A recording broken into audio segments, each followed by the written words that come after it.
গতকাল বলেছিলাম যে 12টি দূতাবাসে ইমেলের মাধ্যমে কে বা কারা হুমকি দিয়েছে।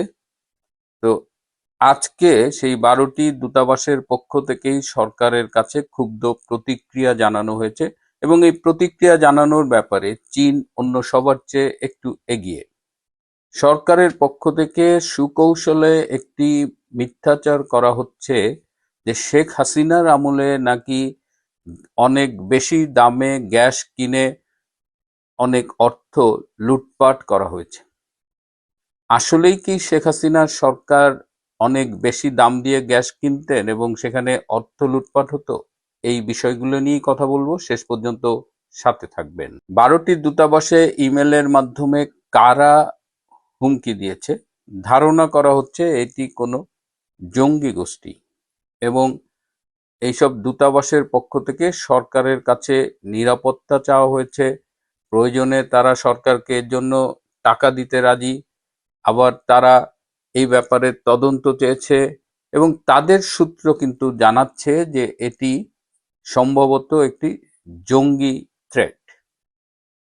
কিন্তু সরকারের পক্ষ থেকে বারবার বলা হচ্ছে যে বাংলাদেশে জঙ্গিদের কোনো অস্তিত্ব নেই এবং এও তারা বলেছে যে আপনারা কেন আওয়ামী লীগের ভাষায় কথা বলছেন। তো এই অবস্থায় চীন তার বাংলাদেশে যেসব প্রফেশনালস আছে, পেশাজীবী আছে, যারা বিভিন্ন কাজে বাংলাদেশে এসেছিল, সবাইকে অতি দ্রুত বাংলাদেশ ছেড়ে চীনে ফিরে যাবার জন্য নির্দেশ দিয়েছে। যার ফলশ্রুতিতে গতকাল এবং আজকে গুলশান বনানীতে, বিশেষ করে বনানীর একটি হোটেল থেকে আমাকে জানানো হয়েছে, একটি সূত্র আমাকে জানিয়েছে যে সেখানে যত চাইনিজ প্রফেশনালস ছিল তারা সবাই হোটেল ছেড়ে চায়নার উদ্দেশ্যে রওনা দিয়েছে। অর্থাৎ এই যে সরকারের পক্ষ থেকে একটা ডিনাইল অ্যাটিটিউড যে জঙ্গি নেই, এটা আওয়ামী ন্যারেটিভস, এসব কিন্তু এগুলো আমাদের এই দূতাবাসগুলো কিন্তু মানছে না। সুতরাং এখন সরকার বেশ বিপাকে আছে এবং এটি কতদূর গড়ায় সেটা আমাদের দেখতে হবে। কিন্তু চীন এই সরকারের তো মিত্র বলেই আমরা জানি, কিন্তু চীন যে এভাবে রিয়াক্ট করবে সেটা আমাদের ধারণার বাইরে ছিল। তার মানে চীনের কাছে নিশ্চয়ই তাদের নিজস্ব ইন্টেলিজেন্স রিপোর্ট আছে, যে কারণে তারা নিরাপদ বোধ করছে না, তাদের লোকজনকে চায়না ফিরে যেতে বলছে। তো এখানে ডাল মে কুচ কালা হ্যায়। এদিকে আজকেও চাঁদপুরের ফরিদগঞ্জে সুধী সমাবেশে তারেক রহমান সরকারের একজন গুরুত্বপূর্ণ ব্যক্তি বললেন যে শেখ হাসিনার আমলে অনেক বেশি দাম দিয়ে গ্যাস কেনা হতো এবং সেখানে এই যে বেশি দাম দিয়ে কেনা মানেই হলো সেখানে অতিরিক্ত মূল্যে গ্যাস কেনার নামে অর্থ লুটপাট করা হয়েছে। আমরা একটা অদ্ভুত জিনিস দেখছি যে এই সরকার কিন্তু অপপ্রচারে গোয়েবলসকেও হার মানাচ্ছে। তারা বলছে যে 17 বছরে শেখ হাসিনা সরকারের আমলে কোনো উন্নয়ন হয় নাই, বিদ্যুৎ গ্যাসের যে প্রবলেম সলভ করেছিলেন শেখ হাসিনা সেটাও তারা বলছে না। শেখ হাসিনার আমলে অসংখ্য গ্যাস কূপ খনন করা হয়েছিল গ্যাস আছে কিনা খুঁজে পাওয়ার জন্য, তারা বলছে একটাও গ্যাস কূপ খনন করা হয়নি। এই যে এই ধরনের মিথ্যাচার। তো আজকে গ্যাসের দাম নিয়ে একটু কথা বলবো। শেখ হাসিনার আমলে কিন্তু 2017 সালে এবং 2023 সালে দুটো চুক্তি তারা করেছিল কাতার সরকারের সাথে, কাতার এনার্জির সাথে। দীর্ঘমেয়াদী তারা এলএনজি বা প্রাকৃতিক তরল গ্যাস সেটা তারা কিনবে এবং 2017 সালের যে চুক্তিটা করেছিল সেইটা 15 বছরের, আবার 23 সালে যেটা করেছিল সেটাও 15 বছরের। 17 সালের যে চুক্তিটা ছিল সেই অনুযায়ী প্রতি বছর প্রায় 40টা কার্গো এলএনজি পাবে, আর 23 সালে যেটা করেছিল তাতে বছরে 18 lakh metric ton LNG Bangladesh import করবে। এবং তাদের এই যে দীর্ঘমেয়াদী চুক্তি, এটার একটা সুবিধা হলো এতে অনেক কম দামে গ্যাস পাওয়া যায়। এই যে বর্তমানে ইরান আমেরিকার যে সংঘাত চলছে এবং যখন এই গ্যাস তেল সরবরাহ একটা অনিশ্চয়তা দেখা দিল, তখন কিন্তু আমাদের অস্ট্রেলিয়ার প্রধানমন্ত্রী সোজা ব্রুনাইয়ে চলে গিয়েছেন এবং ব্রুনাইয়ের সরকারের সাথে একটা চুক্তি করেছেন যে একটা নির্ধারিত দামে ব্রুনাই আমাদের তেল সরবরাহ করবে। তো তো এরকম যখনই কোনো ক্রাইসিস হয় তখন দেশের সরকার প্রধানরা এই নেগোসিয়েশন গুলো করে। এটা বাংলাদেশে শেখ হাসিনা সরকার একাধিকবার করেছে। এবং এই যে কাতারের সাথে যে দীর্ঘমেয়াদী চুক্তি হয়েছে 15 বছর ব্যাপী, সেই অনুযায়ী আমরা কিন্তু প্রতি ইউনিট এলএনজি কিনতে পারছি $11.70 দিয়ে। এই ইউনিটটা হলো মিলিয়ন ব্রিটিশ থার্মাল ইউনিট, মানে per million British thermal unit দাম পড়তেছে $11.70। এবার আসি যে বর্তমানে তারেক রহমান সরকার, তারা যে আমেরিকান একটি কোম্পানির কাছ থেকে এলএনজি কিনছে, তারা একটা চুক্তি করেছে 2026 সাল থেকে 2038 সাল পর্যন্ত, এই যে 12 বছর মেয়াদি একটা চুক্তি করেছে। এবং এই চুক্তির আন্ডারে 2026 থেকে 2028 পর্যন্ত তারা 14টি কার্গোতে এলএনজি আনবে। আর টোটাল যে 12 বছর 26 থেকে 38, এই সময় তারা 117টি কার্গো এলএনজি আনবে।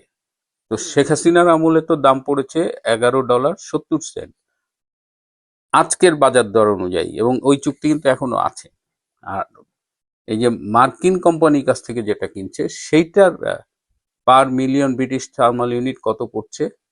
$21.30। তার মানে প্রায় দ্বিগুণ, 82% বেশি দামে তারেক রহমান সরকার গ্যাস কিনছে মার্কিন একটা কোম্পানি থেকে, যেটার নাম গানভোর। এই গানভোর একটা ইন্টারন্যাশনাল কোম্পানি, যারা পেট্রোলিয়াম, গ্যাস, তেল এগুলো বিশ্ব বাজারে কেনা বেচা করে। তাদের অফিস আছে সুইজারল্যান্ডে, তাদের অফিস আছে সিঙ্গাপুরে, তাদের অফিস আছে আমেরিকায়। তো এই গানভোরের দামের সাথে আপনি শেখ হাসিনার আমলে করা চুক্তির কাতার এনার্জি থেকে নেওয়া এলএনজির দাম কম্পেয়ার করেন। 82% অতিরিক্ত দাম দিয়ে কেনার পরেও বিএনপির লোকজন বলছে যে শেখ হাসিনার সরকার নাকি অতিরিক্ত দামে গ্যাস কিনে, এলএনজি কিনে টাকা লুটপাট করেছে।